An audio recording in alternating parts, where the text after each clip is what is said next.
Bangkok চাও Phraya নদীর তীরে থাইল্যান্ডের রাজধানী শহর। দুর্দান্ত পরিষ্কার রাস্তাঘাট, দারুণ সুন্দর যোগাযোগ ব্যবস্থা। এত ব্যস্ত শহর, অথচ রাস্তায় বের হলে গাড়ির হর্নের বিন্দুমাত্র আওয়াজ পাবেন না। উঁচু উঁচু বিল্ডিং, চকচকে সব শপিং মল, রাজকীয় রাজপ্রাসাদ, অপূর্ব সুন্দর সব বুদ্ধিস্ট টেম্পল, সদা হাস্যময় মানুষজন, রকমারি বাহারি থাই স্ট্রিট ফুড, ছকছকে আলো ঝলমলে রাতের আমেজ নিয়ে ব্যাংকক নিঃসন্দেহে আমাদের সবচেয়ে কাছের এবং আকর্ষণীয় সেরা ইন্টারন্যাশনাল ট্রাভেল ডেস্টিনেশন। ব্যাংকক বা থাইল্যান্ড মানেই শুধু নাইট ক্লাব বা মদ্যপান বা হইচই নয়। ব্যাংকক বা থাইল্যান্ড মানেই তার চেয়ে আরও অনেক বেশি কিছু। এতটাই ট্যুরিস্ট ফ্রেন্ডলি এই দেশ যে কখনোই ট্যুরিস্ট হিসেবে কখনো কোনো অসুবিধার সম্মুখীন হবেন না। অনেকেই প্রশ্ন করে যে ব্যাংকক বা থাইল্যান্ড ফ্যামিলি নিয়ে, বাচ্চাদের নিয়ে বেড়ানোর জন্য উপযুক্ত কিনা বা নিরাপদ কিনা। আমি বলছি, ব্যাংকক, পাতায়া, ফুকেট, গোটা থাইল্যান্ড ফ্যামিলি নিয়ে, বাচ্চাদের নিয়ে বেড়ানোর জন্য 100% পারফেক্ট জায়গা।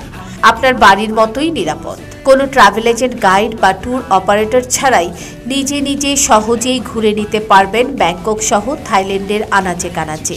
বিদেশ বলে ভাববেন না, অনেক খরচ বেশি। ভিসা প্রসেসিং আর ফ্লাইটের ভাড়াটুকু বাদ দিলে এই থাইল্যান্ড ঘুরে বেড়াতে কক্সবাজার থেকেও কম খরচ হবে। ব্যাংককের এই সিরিজে আপনাদের সঙ্গে নিয়ে ঘুরব ব্যাংককের এ প্রান্ত থেকে ও প্রান্ত।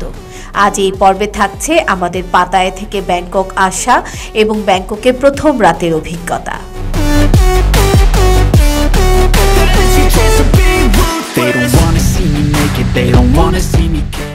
আসসালামু আলাইকুম, আমি সোমা আফরোজ। আপনাদের সবাইকে স্বাগত জানাচ্ছি সোমাস ব্লগের আরেকটি নতুন ভিডিওতে।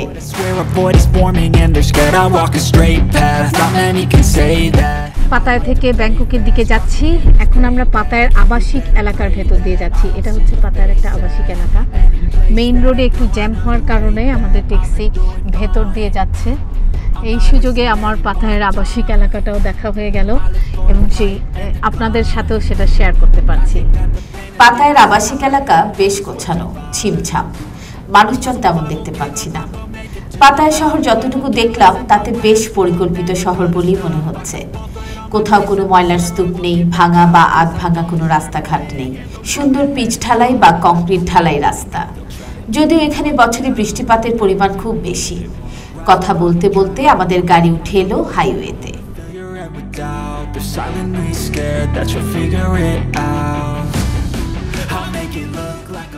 গত 4 দিন আমি পাতায়ার অনেকগুলো উল্লেখযোগ্য জায়গায় ঘুরেছি। যতটুকু সম্ভব আমি সেখানে ভিডিও করেছি, আপনাদের সাথে তা শেয়ার করেছি। আরও অনেক জায়গা রয়েছে। আসলে 4 দিনে তো সম্ভব নয় পুরো পাতায়া সিটি এক্সপ্লোর করা। তারপরেও ট্যুরিস্টরা যে জায়গাগুলো যেতে বেশি পছন্দ করেন সেসব জায়গাতেই আমরা গিয়েছি এবং তার ভিডিও আপনাদের সাথে শেয়ার করেছি। পাতায়া থেকে ব্যাংককের দূরত্ব প্রায় 149 কিলোমিটার। ট্যাক্সি ড্রাইভারের কাছ থেকে জানলাম এই 149 কিলোমিটার ট্যাক্সিতে যেতে আমাদের সময় লাগবে প্রায় 2 ঘন্টা। অর্থাৎ ঘন্টায় 120 কিলোমিটার গতিতে চলবে আমাদের ট্যাক্সি। এত গতিতে যে রাস্তায় সাবলীলভাবে গাড়ি চলবে সে রাস্তাও নিশ্চয়ই দেখার বিষয়। সামনের 2 ঘন্টা রাস্তা ও তার দুপাশের সৌন্দর্য আপনাদের সাথে শেয়ার করে আমাদের সময়টা আনন্দেই কেটে যাবে বলে আমার বিশ্বাস। ব্যাংকক যাওয়ার হাইওয়েতে উঠে কিছু দূর গিয়েই হাতের বাঁয়ে দেখতে পেলাম বেশ বড় একটি চার্চ। তারপরেই রাস্তার দুপাশে আবাসিক এরিয়া। এখানে থামতে হলো হাইওয়ে টোল দেওয়ার জন্যে।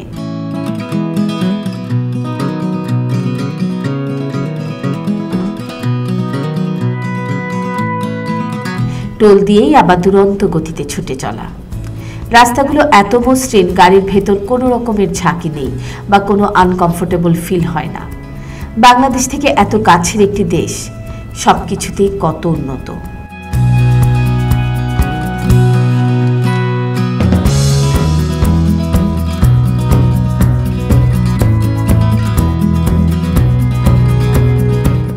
যেতে যেতে দেখলাম দূরে পাহাড়ের উপর মেঘ। গাড়ি কিন্তু ঘন্টায় 120 কিলোমিটার গতিবেগেই ছুটে চলছে।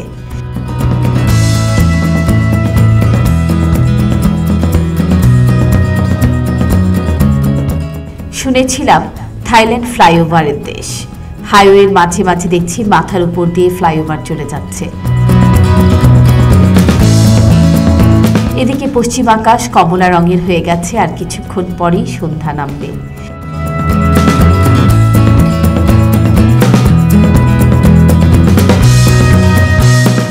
নেক্সট হাইওয়ে টোল দেওয়ার জন্য ট্যাক্সি আরেকবার থামাতে হলো। আমরা প্রায় 1 ঘন্টা গাড়িতেই আছি। হাইওয়েতে ওঠার পর জ্যামের জন্য বা ক্রসিংয়ের জন্য এখন পর্যন্ত গাড়িকে কোথাও থামতে হয়নি বা গতি কমাতে হয়নি, টোল দেওয়ার জন্য জাস্ট 2 বার 2 জায়গা ছাড়া। রাস্তায় কোনো ধীরগতির গাড়ি নেই, এমনকি কোনো বাইক বা মোটরসাইকেলও চোখে পড়ল না। আমরা প্রায় ব্যাংকক শহরের কাছাকাছি চলে এসেছি। দূরে ব্যাংককের উঁচু বিল্ডিংগুলোর মাথা দেখা যাচ্ছে, আর হাতের বায়ে দেখতে পেলাম বেশ বড় একটি মসজিদ। থাইল্যান্ডে প্রায় 85% হলো বুদ্ধিস্ট, এর থেকে 10% মুসলিম, আর বাকিরা অন্যান্য ধর্মাবলম্বীর মানুষ। এখান থেকে দেখা যাচ্ছে ব্যাংকক শহরটা। উঁচু উঁচু বিল্ডিংগুলো যেন স্বাগত জানাচ্ছে শহরে প্রবেশের।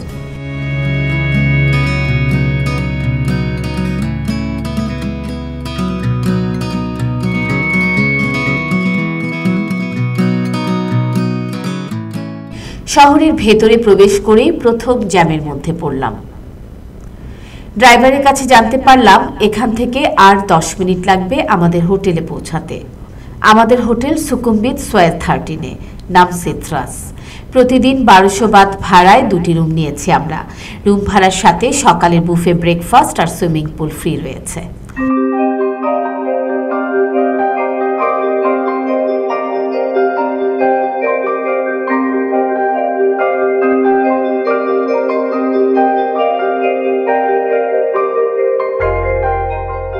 দুই ঘন্টা জার্নি শেষে এইমাত্র আমরা ব্যাংককে এসে পৌঁছালাম। এখন সন্ধ্যা 7টা বাজে। আমরা এসেছি ব্যাংককে সুকুমবিতে হোটেল সিত্রায়। এখানেই বুকিং করে রেখেছিলাম। আগামী 4 দিন আমরা ব্যাংককে থাকবো, এই 4 দিনের জন্য। আসুন আমাদের রুমটা আপনাদের ঘুরিয়ে দেখাই। এই হচ্ছে আমাদের ব্যাংককের সিত্রাস হোটেলের রুম। আমরা কুইন বেড বা ডাবল বেডের রুম পাইনি, 2টি সিঙ্গেল বেডের রুম পেয়েছি, কিন্তু তাতে অসুবিধে নেই। ঘুমানোর আগে বেড 2টি জোড়া লাগিয়ে নিতে পারবো। দেখুন, এখানে কমপ্লিমেন্টারি কফির ব্যবস্থা করা আছে, সাথে 2 বোতল খাবার পানি। এই হচ্ছে আলমিরা, এখানে কাপড় রাখার জায়গা, আর উপরে এক্সট্রা পিলো দেওয়া আছে। এখানে একটা লকার দেখতে পাচ্ছি, ও লকার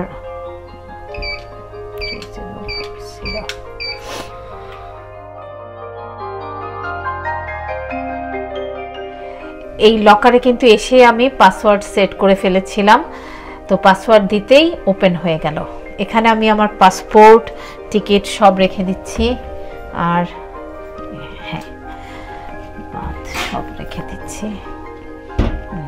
নাও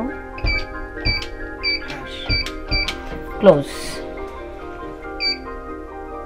এখন একদম সেফ হয়ে গেল। ফ্রি ওয়াইফাই, ইন্টারনেট, ফ্রিজও রয়েছে। রুমের লাইট, এনভায়রনমেন্ট সবকিছু কন্ট্রোল করার জন্য এই হচ্ছে স্মার্ট টেকনোলজি। আমরা যদি লাইট বাড়াতে চাই তাহলে এখানেই প্রেস করতে হবে, আবার কমাতে চাইলে এখানে প্রেস করতে হবে। লাইট অন অফ সবকিছু এখান থেকেই কন্ট্রোল করা যায়। বাথরুমটা বেশ সুন্দর আর বড়।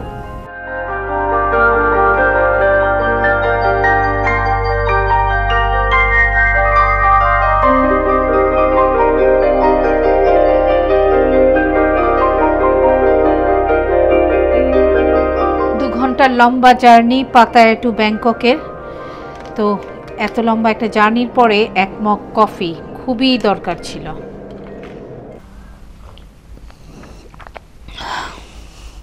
খুব ফ্রেশ লাগছে।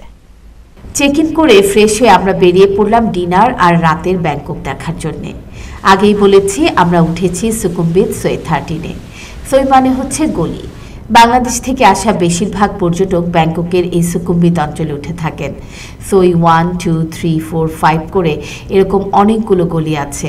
আমরা এখন সোই 1-এর দিকে যাচ্ছি। যেতে যেতে দেখব কোথায় খাবার জন্য ভালো রেস্টুরেন্ট রয়েছে। আমাদের পাশে সোই 11-এ আছে বিখ্যাত অ্যাম্বাসাডর হোটেল। এই হোটেলেও প্রচুর বাংলাদেশি উঠে থাকেন। এই হোটেলের আশেপাশে প্রচুর ইন্ডিয়ান, বাংলা রেস্টুরেন্ট রয়েছে। আমরা যেহেতু থাই ফুড খাবো, তাই সেসব রেস্টুরেন্টে না গিয়ে আমরা একটা থাই ফুড রেস্টুরেন্টের দিকে ঢুকলাম।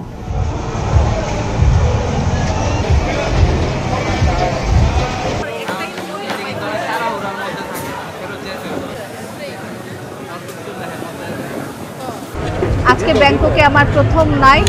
আমি খেতে এসেছি ব্যাংককের একটা থাই ফুড কোর্টে, থাই খাবার। আমরা অর্ডার দিয়েছিলাম fried rice, chicken fried rice আর seafood noodles, tom yum soup.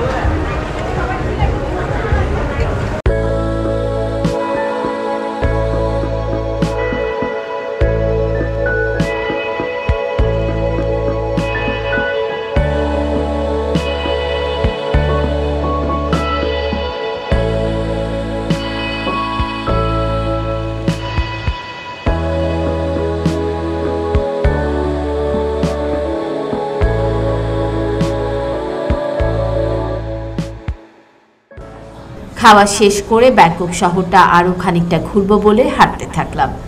সুকুমবিতের রাস্তায় দেখলাম ফুটপাত মার্কেট, ছোট ছোট দোকানে প্রচুর পণ্যের মেলা। কি নেই এখানে!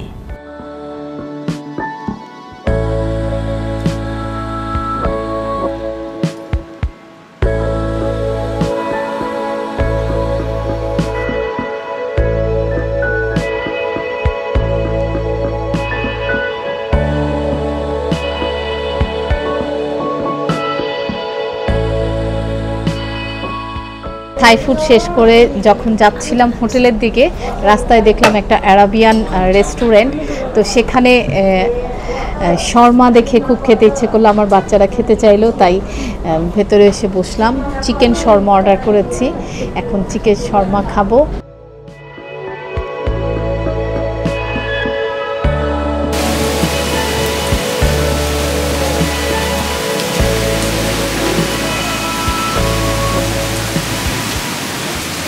আজ সন্ধ্যায় এসেছি ব্যাংকক, রাতে বেরিয়েছিলাম ব্যাংকক ঘুরতে। রাস্তায় সুকুমবিতের রাস্তায় ঘুরছিলাম, ডিনার করেছি, আর যেই হোটেলে ফিরবো এই শুরু হয়ে গেল ঝুম বৃষ্টি। তাই এখানে দাঁড়িয়ে অপেক্ষা করছি, বৃষ্টি থামলেই ফিরে যাব হোটেলে। আমরা সবাই বেশ ক্লান্ত, বৃষ্টি থামলেই হোটেলে ফিরে যাব। এখন বৃষ্টি থামার অপেক্ষা। ভেবেছিলাম যে অল্পতেই বৃষ্টি থেমে যাবে, কিন্তু বৃষ্টি তো থামছেই না, বরং অনেক বেড়ে গেছে। দেখুন ব্যাংককের বৃষ্টি, মুষলধারে বৃষ্টি পড়ছে। আজকের ভিডিও আমি এখানেই শেষ করছি। আবার দেখা হবে ব্যাংককের পরের ভিডিওতে।